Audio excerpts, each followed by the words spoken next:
Michelle Abraham has everything you need to know, from local eats and celebrity interviews to trending topics and more. Right now on Good Day Stateline.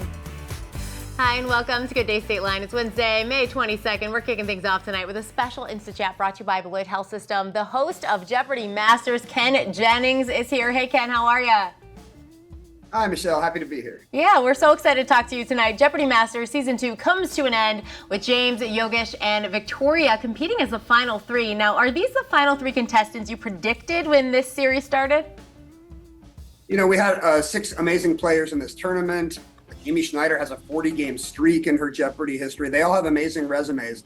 But as somebody who had watched them up close, I kind of thought, even though Victoria and Yogesh are kind of new to Jeopardy viewers, these are the two that can maybe play at James's level. And as it turned out, that's our finals. That's awesome. Yeah, James, you probably thought would probably be here at the finals, but everyone else, not quite sure till we get here. What's your favorite part of this accelerated Jeopardy Masters competition as opposed to The Daily Show? Well, you know, I'm just such a fan of Jeopardy that it's a pleasure to watch it played. And I always get very into the game when it's close or exciting or somebody's clearly very good. And this is just like the Olympics of Jeopardy, Michelle. I mean, you're watching 3 people play the game as well as it can be played. Yeah. So maybe on your couch at home, you're going to be yelling fewer responses, but you're also just going to be amazed by like what the human mind can do. It's that good. It's like watching, Usain Bolt run 100 meters. Yeah. It's the limits of Jeopardy performance. It's very impressive. Now, when you get the clues first sent to you, do you like to play along to see if you know the answers before you look down on that sheet? I do. Like the night before the games, I have the script and I cover up the answers with like my hand or an eraser or something so I can see if I still got it. And normally I'm a pretty good player. The crazy thing about these Masters games is like these are the hardest boards I've ever seen. Like maybe this is the hardest Jeopardy has ever been. And you're still going to see tonight how these players can just deal with it like it's nothing and make jokes and kind of tease each other at the same time. They are remarkable talents. During this Jeopardy Masters season, is there any category that popped up that kind of surprised you? You know, I like all the crazy hard ones that are very complicated, you know, making the contestants translate things into Roman numerals or pull out anagrams from the middle of words, because like we don't give them any instructions. They just see this thing and they suddenly learn, oh, I'm going to have to remember 3 facts and then figure out how to overlap them in like 5 seconds. And the amazing thing is they can just do it. Like they can just do it on the fly. Like eat your heart out, ChatGPT.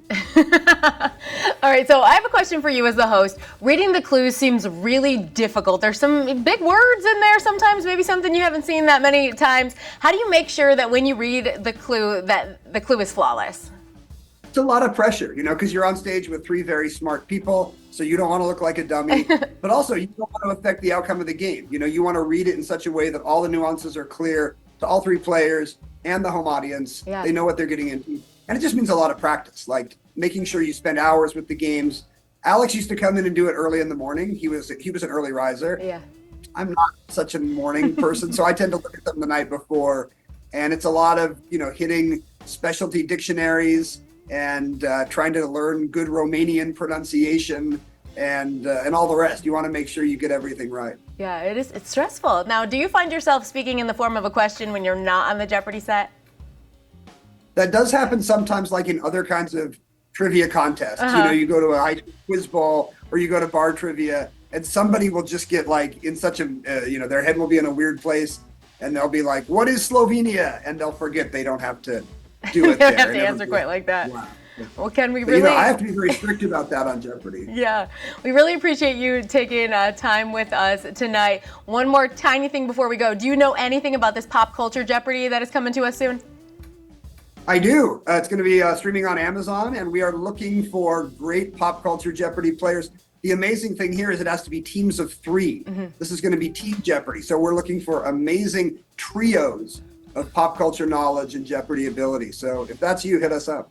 Well, I am working on it. I've tried to be on Jeopardy many times. I think I'm not doing that. Pop culture Jeopardy, though, might be my thing. So I'm going to try out for that. Ken, thank you so much for hanging out with us tonight.